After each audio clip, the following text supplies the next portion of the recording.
Welcome. Our song of the day, Viral Life. It's a rewind. There's no such thing as doing nothing with your life. Stripping clean of the things I always see as me. They don't know what feelings like when you're feeling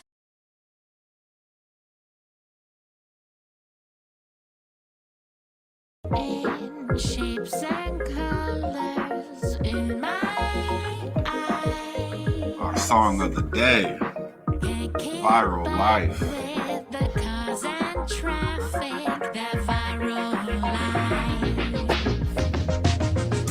Time moves slowly when you're outside. Appreciate the love. Welcome to Honors TV, We rush through news channel that you can depend just on. to meet the night. Stripping clean of the things I always see as me. Hey, yeah. Don't know what feelings like when you're feeling free. Stripping clean of the things I saw as the things that made me me. Underneath I see now it was all a little scheme.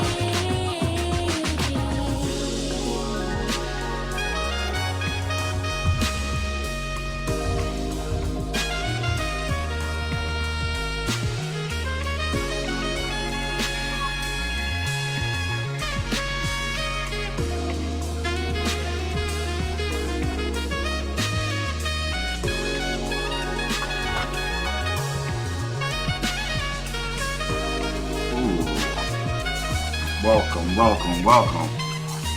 Song of the day, Viral Life. Feeling free on this Tuesday. Hey. Stripping clean of the things I always see as me. And thank you again for tuning in to Honors TV News. I am your host, Dante Smith, where we're serving up the nation's top news 6 days a week on Podbean Live. So go ahead and sit back, relax, and enjoy the latest national news from crime to cannabis, politics down to Texas state news. We are going to cover it all. Remember, join me 6 days a week at 7:05 p.m. Central Standard Time. And don't forget to like, comment, and share. Every listener is able to call in and discuss the topics of the day with yours truly, Dante Smith. The Honors TV News is absolutely nothing without your support and engagement. Well, enough is enough. Let's get to it. On today's top news, Biden's infrastructure plan will soon be under attack by the GOP and guess who? Mitch McConnell. Republicans in Congress are making the political bet that it's more beneficial to oppose President Joe Biden's ambitious Rebuild America program or agenda than lend support for the costly $2.3 trillion undertaking for roads, bridges, and other infrastructure investments. As we know, Republicans provided no votes for the $1.9 trillion COVID-19 relief bill and plan to basically sit out on the sidelines for this next move by the White House, forcing Democrats to again take full ownership. Now, the tension could mount this week as Biden shows no signs of adjusting to satisfy Republican leaders. Biden told reporters at the White House, I think the Republicans voters are going to have a lot to say about whether we get a lot of this done. Now, this will certainly lead to Biden and congressional Republicans colliding head to head, and the outcome could define the parties and his presidency alone. Now, This GOP strategy obviously dates back to the Obama era barrier that helps basically sour voters on the Democratic president, President Obama, about a decade ago. Now, Senate Republican leader Mitch McConnell, which is always in the news, set the defining tone for his party when he flatly declared last week he will fight Biden's agenda every step of the way. But it's not at all certain that the GOP sabotage will produce the same political gains that this time around. The climate's totally different now. Voters appear tired of the partisan stalemate in Washington. Initially, they were supportive of Biden's approach to governing on at least the virus aid package. Now, recent polling by the Associated Press says Americans have responded favorably to the president's approach, with 73% approving of his handling of the pandemic. Now, that percentage does include about half of Republicans. Now, Senator Roy Blunt of Missouri, a member of the Senate GOP leadership, said Sunday a smaller package of about $615 billion or 30% of what Biden is actually proposing could find bipartisan backing from the Republicans. Now, Democratic leaders in Congress are embracing for the fight right now, believing that they can actually bypass this GOP bloc and make a case directly to the Americans who are hungry for investments in homes, communities, and their livelihoods. Now, House Speaker Nancy Pelosi compared Biden's plan to the far-reaching aims of presidents before him, from like Thomas Jefferson's efforts to build the Erie Canal or even Teddy Roosevelt's designs on national park systems. As Congress hunkers down to begin drafting the legislation for Biden's proposal, both parties will be put to the test this time. Republicans will be forced to either participate or disengage, often with pressure from elected officials and other voters demanding for funds to upgrade sewers, airports, and countless other infrastructure systems. Now, McConnell said Biden's package is not going to get support from our side. Very bluntly said it. When asked about McConnell's comment, Biden smiled Friday and asked, are the Republicans arguing the country doesn't need the infrastructure, or if the Republicans decide that they don't want to help pay for the infrastructure, which is a very good question. Now, Democrats and Republicans will be faced with politically difficult vote by raising corporate taxes to pay for all the spending, which is largely against Biden's plan to permanently hike the rate to 21 to 28%. Now, after Barack Obama was elected in 2008, McConnell famously said his goal was to make him a one-term president. Obviously, we know that failed. Now, this time around, Republican leadership appears to have a shorter term. They want a 50-50 split in the Senate. Now, as we know, Democrats have Senate control because the party actually has Kamala Harris and can cast a tie-breaking vote. In the House, the Democratic majority is holding, as we know. Now, Senate Majority Leader Chuck Schumer has set up a potential process that would allow Biden's package to advance without the typical 60-vote threshold needed to overcome a filibuster by Republicans. Now, instead, it could be approved by just a simple 51-vote majority. Pelosi has set a July 4th goal for the House votes. In other news, I know that was a handful. I know that was a lot. Very valuable information. But let's move on to the next story here. On other news, we have Utah dads. They're now required to pay half of pregnancy costs. Now, biological fathers in Utah will now be legally required to pay half of a woman's out-of-pocket pregnancy costs under a new law unique to the state of Utah. Now, critics say it doesn't do enough to adequately address the maternal health care needs, but the bill sponsor has presented the measure as an effort to decrease the burden of pregnancy on women and increase responsibility for men who have children. Now, that makes total sense. I can understand that. Critics argue now that the new legislation won't help women who are most vulnerable and can make abusive situations even more dangerous for pregnant women. Now, according to the state's Planned Parenthood Association, Utah actually appears to be the first state to mandate prenatal child support. But a few states, like Wisconsin and New York, have provisions that can result in fathers being financially responsible for pre-birth expenses. Governor Spence Cox recently signed the proposal, which received widespread support. Now, Republican Representative Brady Brammer said he decided to sponsor the measure because he had grown frustrated with the number of anti-abortion measures going through the legislature and wanted to pursue legislation that would make it easier to bring life into the world. Now, the bill would apply to a pregnant woman's health insurance premiums and any pregnancy-related medical costs. If the paternity of the child is disputed, though, the father won't be required to pay until after the paternity is established. And that is a key clause in that. That makes total sense to me. It makes it a little bit more secure for the father, making sure that he knows he's for sure the parent. Now, the father also wouldn't be financially responsible for costs of an abortion received without his consent, unless it's necessary to prevent the death of a mother, or if the pregnancy was a result of the R word, I would say, the rape. Unfortunately, I don't like using that word. It's a tacky word. The new legislation comes on top of a long list of restrictions Utah has placed on abortion. Last year, the state actually approved a measure that would make abortions completely illegal. The Utah measure would make it a felony to perform the procedure, except in cases involving rape, incest, and serious threat to the life of mother.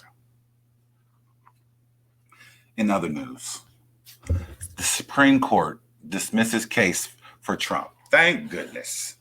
Looks like the Supreme Court has made its final decision on Trump. Let me get a cheer for that. The Supreme Court. Yes, I just want to give it a double clap. Now, the Supreme Court has made its final decision, and it looks like a good one, involving former President Donald Trump. Now, the Supreme Court on Monday dismissed a case over former President Donald Trump's efforts to block critics from his personal Twitter account. Now, the court said there was nothing left to the case after Trump was permanently suspended from his Twitter and ended his presidential term in January. Now, Twitter banned Trump 2 days after the deadly attack on the Capitol by Trump supporters on January 6th. The company said its decision was due to the risk of further incitement of violence. Now, the court also formally threw out an appeals court ruling that found Trump violated the First Amendment whenever he blocked a critic to silence a viewpoint. Justice Clarence Thomas, who always comes with some very great... Sorry about that. Crazy dogs. Pugs in the house. Anyway, the court said that there was nothing they could possibly do. The court also formally threw out appeals court ruling that found Trump violated the First Amendment whenever he blocked a critic to silence a viewpoint. Now, also Justice Clarence Thomas, who, again, I do admire very much, had a separate opinion, arguing that a bigger issue is raised by the case, and especially Twitter's decision to boot Trump. It is the dominant digital platforms themselves. As Twitter made it clear, the right to cut off speech lies most powerfully in the hands of private digital platforms. The case, which was concerning the @Real Donald Trump account with more than 88 million followers, and Trump's argument that it's his personal property. Now, the Justice Department argued that blocking people from it was similar to elected officials who refused to allow their opponents put their yard signs in their front lawns. Now, this is a win for us, I'll say, because we no longer have to hear Trump. There we go for that. So we'll cheer for that.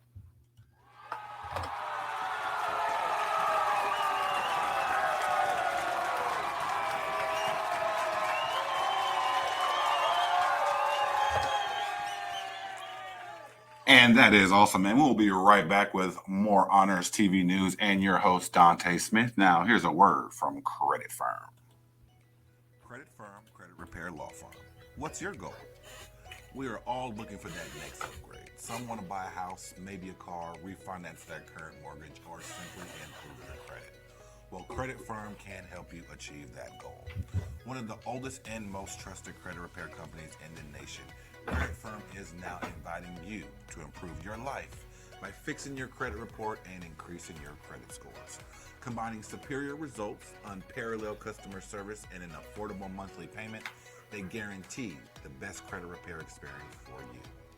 Offering a free credit consultation with a certified credit consultant, and each consult includes a review of your credit report and a step-by-step action plan indicating the necessary steps to improve your credit history.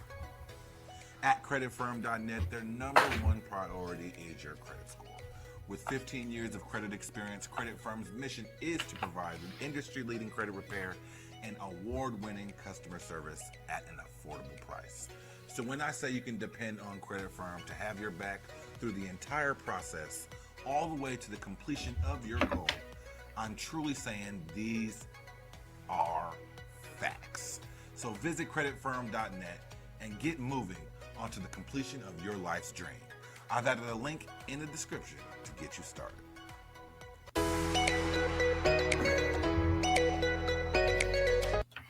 And welcome back to Honors TV News. I am your host, Dante Smith. And with the latest attack at the U.S. Capitol, police seem to be struggling as scores of officers are considering early retirement. Top leaders have resigned, and those in office face increasing criticism. Now, security concerns over the events of the past 4 months may alter not only how the department operates, but also whether the historically public grounds can actually remain open. Now, the head of the Capitol Police Union said officers are reeling following the death on Friday of Officer Billy Evans, who was on the force for 18 years. Now, as we know, he was struck at the Capitol entrance by a man who, according to investigators, suffered from delusions and suicidal thoughts.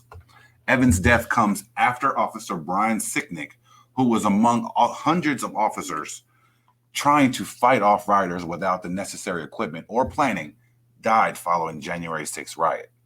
Stephen Sund, former chief, said the grief and crisis that have engulfed the Capitol Police are a part of a broader social forces that have tested this country. The Capitol Police are not a typical law enforcement agency with roughly 2,000 officers who are responsible solely for protecting Congress, its members, visitors, and facilities in about a 16-acre area. So not a very big landmass that they cover. Now, the task force has called for a renewed push to fill the 233 open positions on the force and for Congress to fund 350 new jobs and new fencing systems and other infrastructure. In other news, corporations gave $50 million to voting restriction backers. Now, corporations have given more than $50 million in recent years to state lawmakers who have seized on 2020 election to push for new restrictions on the right to vote. Now, according to the new report by the government watchdog nonprofit Public Citizen, when executives from Coca-Cola and Delta Airlines spoke out against Georgia's new voting law as unduly restrictive last week, it seemed to signal a new activism leaping from the corporate America. The report found that telecom giant AT&T was the most prolific, donating over $800,000 since 2015 to authors of proposed restrictions, co-sponsors of such measures, or those who voted in favor of those bills. Now, other top donors, you will be surprised, during the same period include Comcast, Philip Morris USA, United Health Group, Walmart, Verizon, and General Motors. Now, whether companies continue to give these lawmakers, to help these lawmakers out, will test how far leaders are willing to go in their increasingly strong criticism of limiting efforts. Which voting rights groups have denounced as an attack on democracy. Now, Mike Tanglis, one of the authors of the report, said it really is corporate America as a whole that is funding these politicians. The tension is most evident now in Georgia, where a far-reaching new voting law has drawn intense national scrutiny, prompting the criticism from Delta and Coca-Cola. Yet it's unclear whether its aggressive new posture will extend to corporate campaign donations. Public Citizen analyzed about 245 voting restriction bills proposed before March 1st. Among their findings, they discovered companies donated at least $50 million to lawmakers who supported voting restrictions, including $22 million in 2020. At least 81 Fortune 100 companies have given a combined total of $7.7 million to supporters of restrictions. And nearly half of all Fortune 500 companies donated a combined total of $12.8 million to supporters of restrictions. Now, separately, industry groups Trade Association contributed to additional $36 million to lawmakers, and $16 million of which was given during the 2020 cycle. In response, AT&T said the right to vote is sacred. That's all they said. They declined to say whether the company would withhold donations to state lawmakers, as they did for members of Congress who objected Biden's win. Now, on Monday, Senate Majority Leader Mitch McConnell again urged companies to resist what he called a coordinated campaign by powerful and wealthy people to mislead and bully the American people. In other news,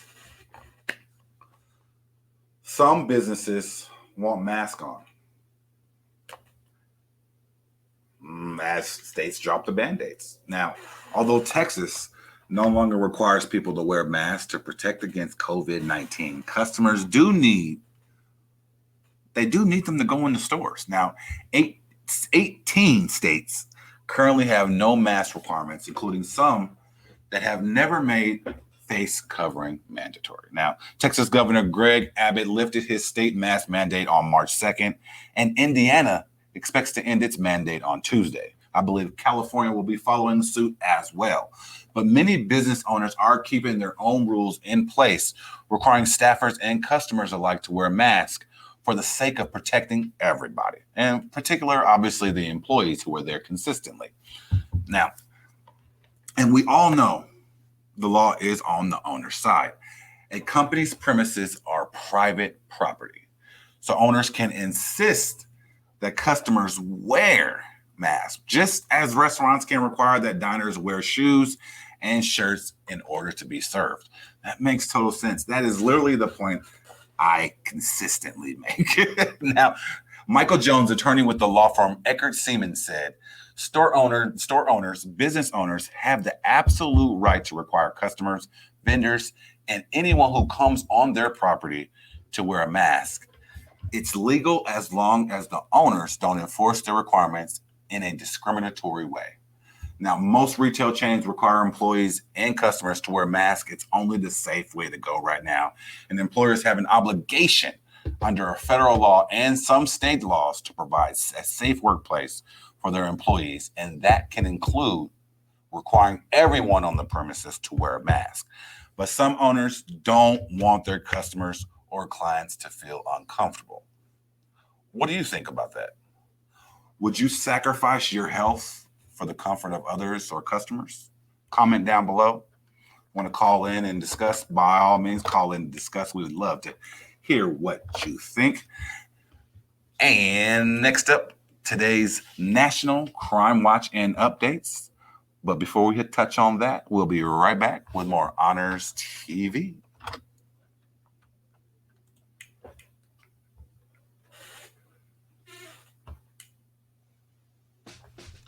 Legacy Learning Systems, learn and master.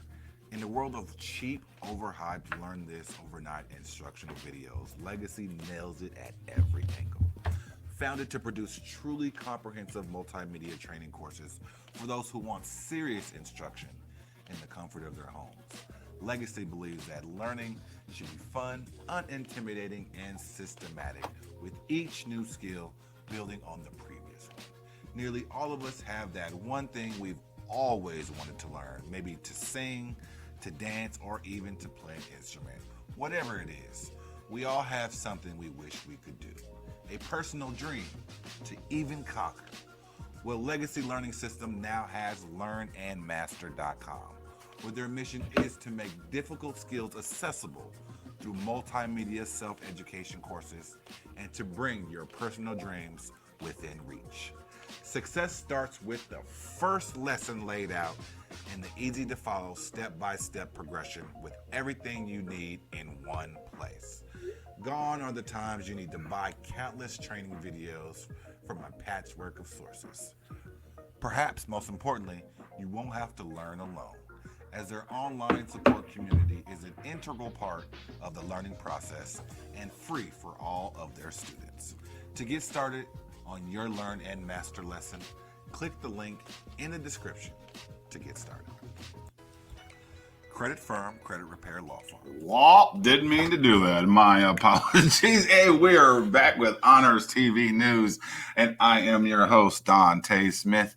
And on today's Crime Watch and Updates, Florida couple tried to obtain $5.8 million in coronavirus relief funds by filing false loan applications.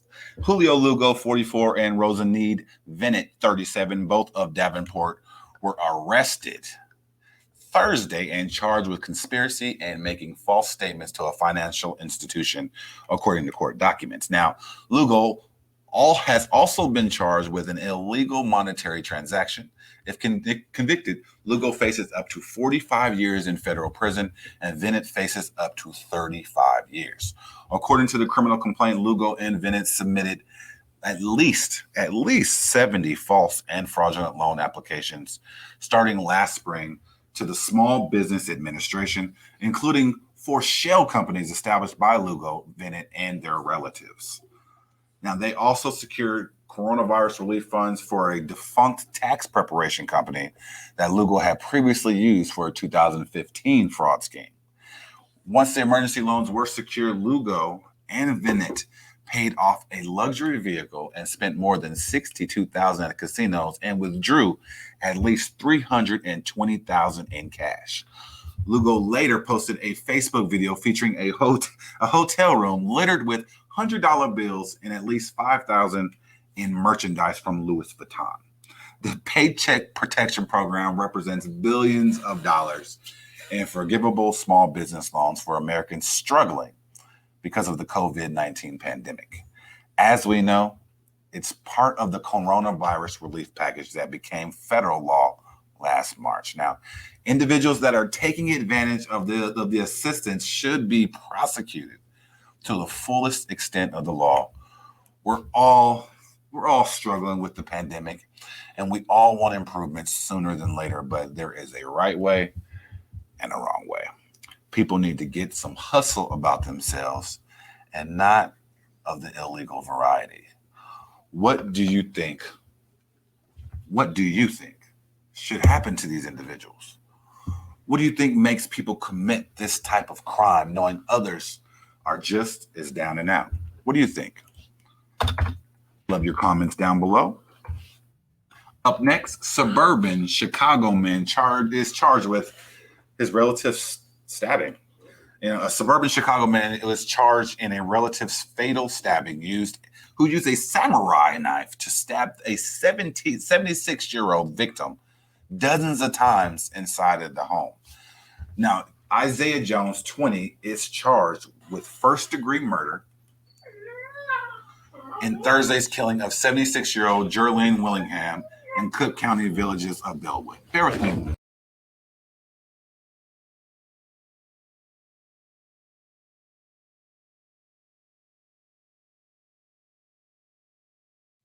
And sorry about that. My apologies. My pugs are going crazy up here, and they're kind of interrupting what I'm doing here. Now, Cook County Judge Susana Ortiz denied bail on Sunday for Jones, citing the evidence and the viciousness of the crime. According to reports, Willingham was Jones' step-grandmother, and he had been staying at her house. Now, reports say Jones took what the suspect described as a samurai knife and repeatedly stabbed Willingham early Thursday inside her home. She suffered at least 35 stab wounds, some of which pierced her heart and lungs. Jones, who was arrested nearby about 5 hours later. Authorities said Jones was actually found with disassembled pieces of the gun and a knife, loose currency, and bank envelopes containing $525. This is craziness here. Now, in other news here, the trial that of a man who actually killed two women, men who killed two Kansas City area women nearly a decade apart, will now be on trial as prosecutors will begin to make their case Monday. Selection of the jury of trial of Kyler Youth was completed Wednesday in St. Charles County. The 13 women and 3 men chosen to serve as jurors or alternates will be taken Monday to Harrisonville, to hear the case. Now, Yost was charged with 2 counts of first-degree murder and 2 counts of abandoning a corpse in the death of a 21-year-old Jessica Ruinas of Raymore and 17-year-old Kara Kopitsky of Belton. Now, Ruinas disappeared in September of 2016 after leaving a party with Yost, and Kopitsky disappeared May 2007, days after taking out an order of protection against Yost. A mushroom hunter actually found human remains in April 2017 in a wooded area south of Belton in rural Case County. In other news, a man is found shot in the U-Haul truck in Mississippi. Now, a man was shot and killed inside a U-Haul truck over the weekend.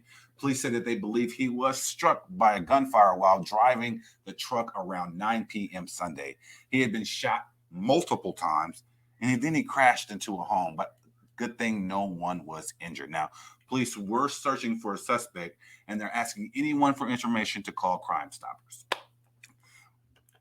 Now, police also in Virginia Beach said that there's 3 teenagers that have been shot, and one of them has died, unfortunately. Now, the shooting comes 1 week after 2 people were killed and several people were injured during a spat of shootings along the city's ocean front. Now, Virginia Pilot reports that the shooting of the 3 teens occurred Saturday night at the apartment complex that is not near at an apartment complex, since I can't talk, that is not near the ocean front. Now, police responded to a report of gunshot wound and said they found a dead male teenager, as well as a boy and a girl who were shot.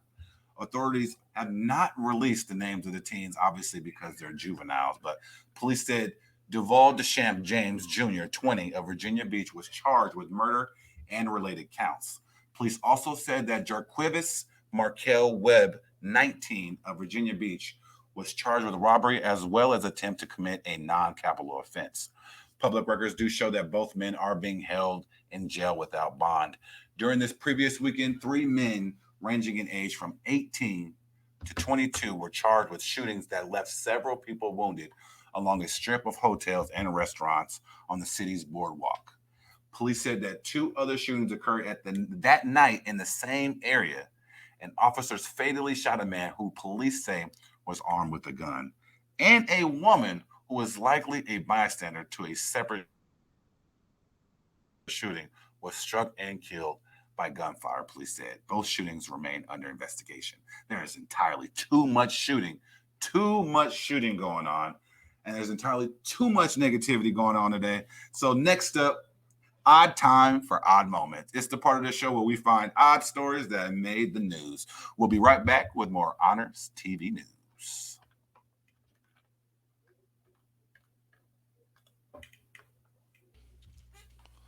Lawrence Taylor's Pain Master CBD Cream, 1,000 milligrams, is the ultimate in post-workout and fitness support skin lotions. With high-quality CBD sourced from industrial hemp, you get natural support in a strong formula intended for those already demanding more. A topical application of CBD LT Pain Master CBD Cream goes to work right on contact. Lawrence Taylor Pain Master CBD Cream will quickly become an essential part of your most grueling workout, fitness, or sports schedule. To grab your bottle, click the link in the description. And we're back with the Honors TV News with your host, Dante Smith. As we discuss next up, odd times and odd moments that made the news. A Canadian boy's 1.02-inch baby tooth is now a world record. An Ontario boy became Guinness World Record holder after a baby tooth was pulled by his dentist, was measured at 1.02 inches long. Jeez, that's a long tooth. Luke Bolton, 9 of Peterborough, received word from Guinness that his tooth, removed by Dr. Chris MacArthur of Liftlock Family Dentistry, earned the record for the world's longest milk tooth extracted.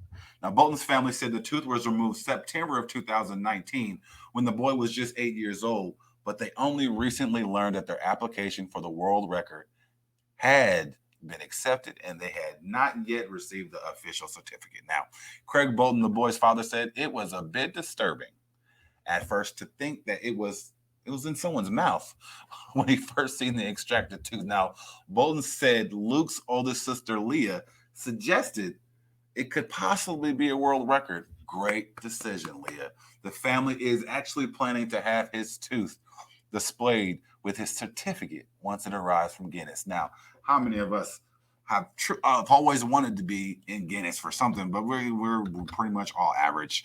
We don't really have anything that we're going to be able to get into Guinness for. This kid got into Guinness for his tooth. Next up, an Ontario dog is being held as a hero after she stopped traffic to get help for her owner who was suffering from a seizure.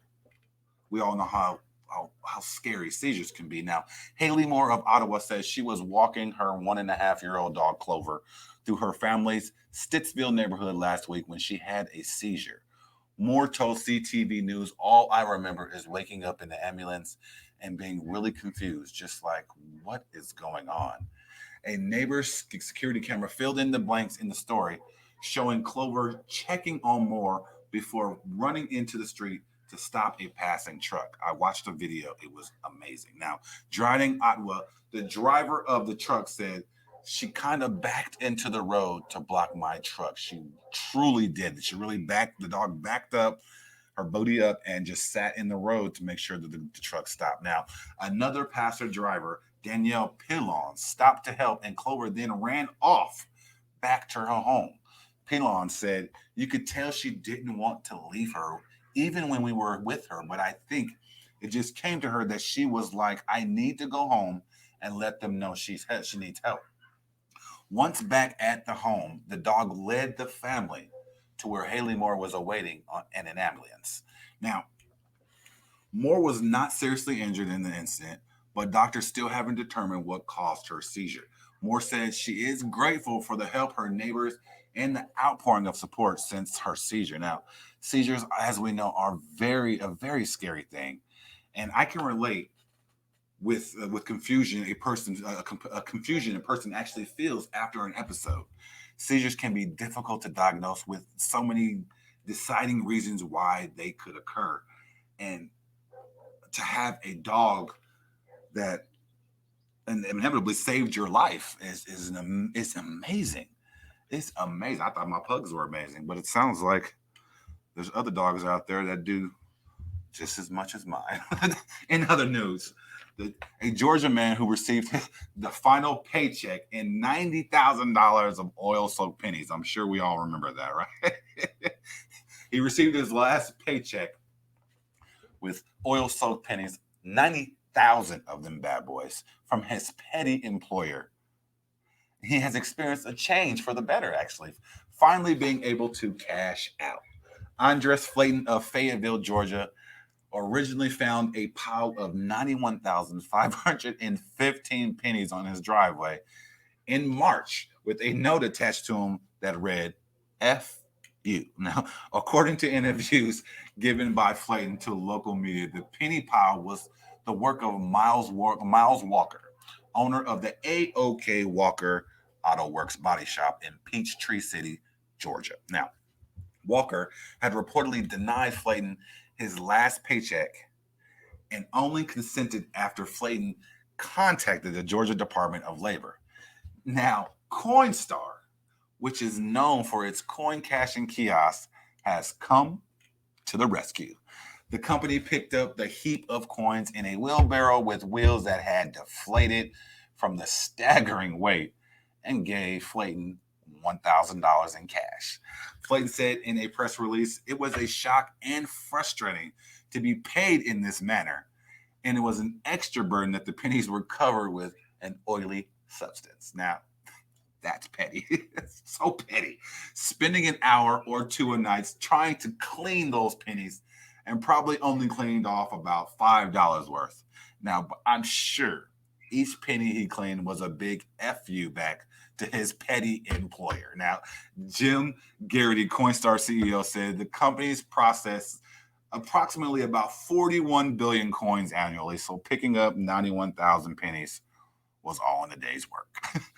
This was a different level of petty, and some horrible things about the company and its petty owner has come out. If you're planning on working there, I would think twice. In other news, in Alaska, ravens, the bird, they're now becoming the big thieves in Alaska. Alaska Costco shoppers said they had been at the groceries and their foods have been stolen by ravens in the store parking lot. Now, Matt Llewellyn said he was packing his groceries in his car in the parking lot of Anchorage Costco when ravens swooped down and stole his short ribs from his cart. Now, Llewellyn said, I literally took 10 steps and turned around. 2 ravens came down and instantly grabbed one of the packages and ripped it off and flew off with it. Now, Llewellyn said this piece of meat was a nice sized piece for a nice sized bird. Llewellyn said they know that they're doing it. It's not their first time. Now, additional raven thieves sightings have emerged on social media. Now, Anchorage resident Tamara Josie replied to Waller's post and referred to the ravens as calculating. She said ravens hovered her in an attempt to steal her groceries. She added, they are very dedicated to their mission. A manager at the Anchorage Costco declined to comment to the newspaper about the raven thieves. The Anchorage Society tallies the ravens population every December, and the group reported 923 common ravens in 2018, 621 in 2019, and 750 birds in 2020. Rick Summit, a former wildlife biologist with the State Department of Fish and Game, said hundreds of ravens fly to Anchorage in the winter for food. But before they do, the ravens stick around to pluck assorted meats, fruits, and vegetables. And that is it for your odd news. I'm having trouble hearing you. Oh, that was weird. That was my watch. These watches are crazy. So then that was it for odd news, for odd stories that made top news. Up next, as we know, hemp news. Stick around and get all the cannabis top news. We'll be right back with more TV news.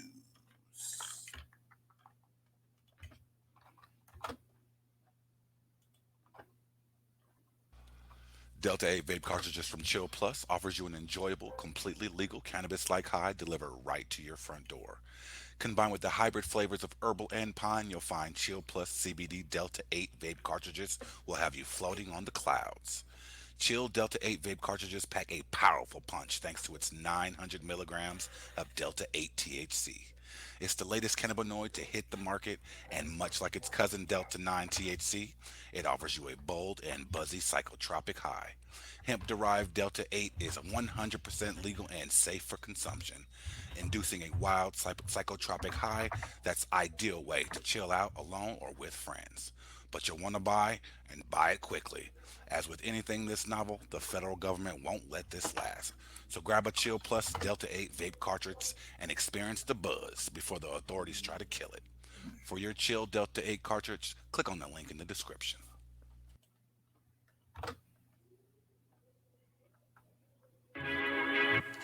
And we are back. And you know what that means? Hemp news. news is coming up. Hemp news, hemp honest news. All the top news, can't wait, don't snooze. Illinois breaks monthly recreational cannabis sales mark at $109 million. Illinois breaks monthly recreational cannabis sales mark at $109 million. Now, new stores, stimulus checks, warning temperatures, and tourists combined to help drive Illinois recreational cannabis sales to yet another monthly record with $109 million in purchases in March. Now, Illinois adult use retail sales increased 24% over the previous monthly sales record of $88 million set in January, the Chicago Tribune reported. Now, quoting figures from the Illinois Department of Financial and Professional Regulations, record sales in March were also 35% higher than in February when cold temperatures and the shorter months check sales at 80 million. Now, about 33 million or 31% of Illinois' adult use sales in March came from tourists. That's crazy. That is nuts. At the clip set during the first 3 months of 2021, recreational sales in Illinois this year will surpass $1 billion, according to Sun Times. Last year, the first full year of recreational legalization, total recreational cannabis sales hit nearly 670 million. That's nuts. Nuts. And congratulations to Illinois. You are showing every state exactly how to do it, what revenue is possible, what revenue is absolutely possible with the legality of marijuana. In other news, business owners are now asking, how will the new law banning vaporizers shipments impact cannabis businesses? Now, as we know, the U.S. Postal Service will be prohibited from shipping vaping products starting this summer because of the new law that has cannabis businesses. This has them extremely worried. Now, in late December, when Congress approved an appropriation bill to keep the government running, lawmakers included the text of a separate measure, the Preventing of Online Sales of E-Cigarettes to Children Act, which prohibits the USPS from shipping vaping products. Now, there's no mention of hemp or marijuana in the law, but businesses in both sectors should be prepared to comply. Now, to the extent that they are participants in the industry who are actually selling vape products, it absolutely affects you. So if you are selling cartridges, if you're selling the items in order to replace particular pieces in a vape cartridge, you are included in this. The legislation takes effect in late March, which has already passed at this point, which the USPS actually has 120 days to create rules to implement this law. So if you're looking to get any of those products in, I would try as soon as possible, as the USPS has not yet implemented anything or any policy as of yet.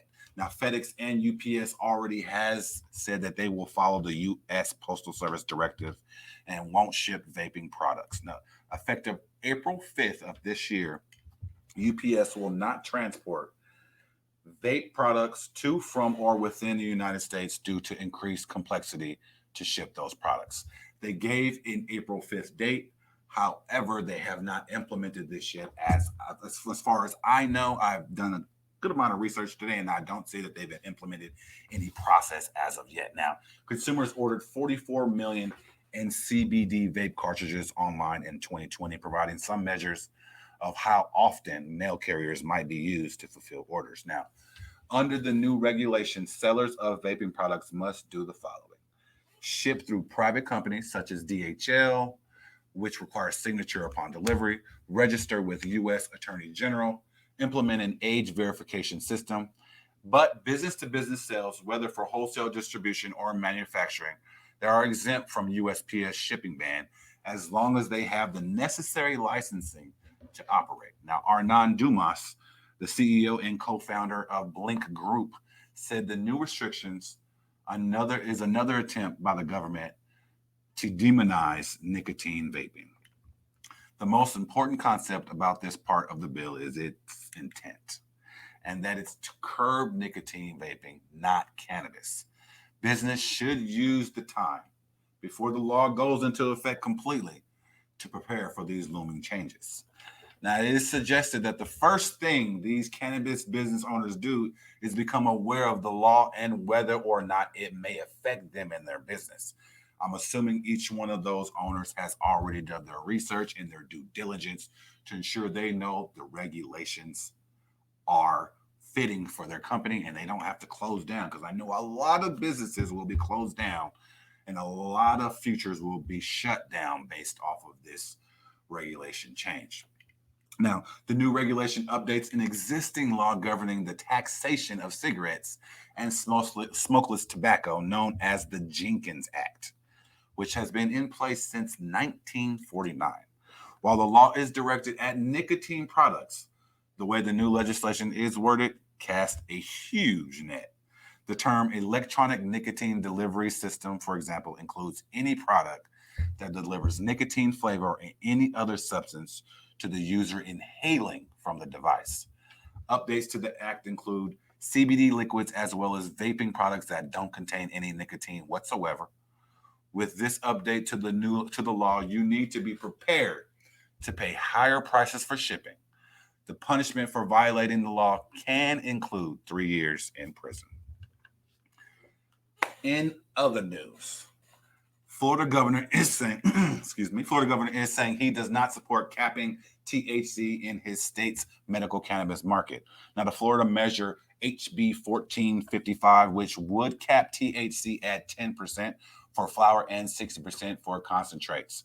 Now, the bill is one committee vote away from the floor vote in the state house, but is stalled in the Senate. Now, Governor Ron DeSantis said, I have not endorsed capping THC, and it's not anything he is pushing. However, he did express concerns about the strength of marijuana products. Other states where anti-cannabis groups are seeking to impose THC limits include Colorado, Massachusetts, Montana, and Washington. Vermont caps potency of flower at 30% and concentrates at 60% for recreational cannabis, but the state's adult use market has yet to be launched. Now, the state has set no potency limits for medical marijuana products at this time. And we are rounding out the night. And again, I just want to thank you so much for tuning in today. It's been an absolute pleasure. And the last amazing story we have for you today is this: Michigan University is the first in the country to offer a cannabis chemistry scholarship. Now, Lake Superior State University made history in 2019 when it was the nation's first to open a cannabis chemistry program. Now, Steadfast Labs in Hazel Park, a cannabis testing lab, is offering an annual $1,200 scholarship for LSSU students in the program, which teaches students how to analyze cannabis-related compounds and containments. In containments, yes. Now, Stephen Johnson, Dean of College of Science and the Environment at LSSU, said in the news release, by funding this scholarship, Steadfast Labs again demonstrates their commitment to supporting future chemists who will enter the workforce and provide public safety in the cannabis field. Now, LSSU also opened a 2,600 square foot cannabis chemistry facility called the Cannabis Center for Excellence in February of 2020. The industry is expected to create more than 500,000 jobs by 2022 as the plant grows in popularity and legality. Only sophomores and underclassmen with a GPA 3.0 or higher can apply, so better get your grades up, with a preference given to Wayne and Oakland County residents as the areas of service for Steadfast Labs. Now, again, it has been an amazing night, and I thank you so much for joining me here today. That is absolutely going to be it for us today here at Honors TV News. I am your host, Dante Smith. I do want to thank you for tuning in tonight. You could have been anywhere, but you decided to be with me here, and I thank you. Join Honors TV News Wednesday at 7:05 Central Standard Time for more national top news. As always, for staying to the end, I do have a complimentary $10 gift card for each of you from Diamond CBD. Also, you can use the promo code HONOR and receive an additional 65% off. We look forward to passing along the national news to you tomorrow, and you enjoy the rest of your night. God bless.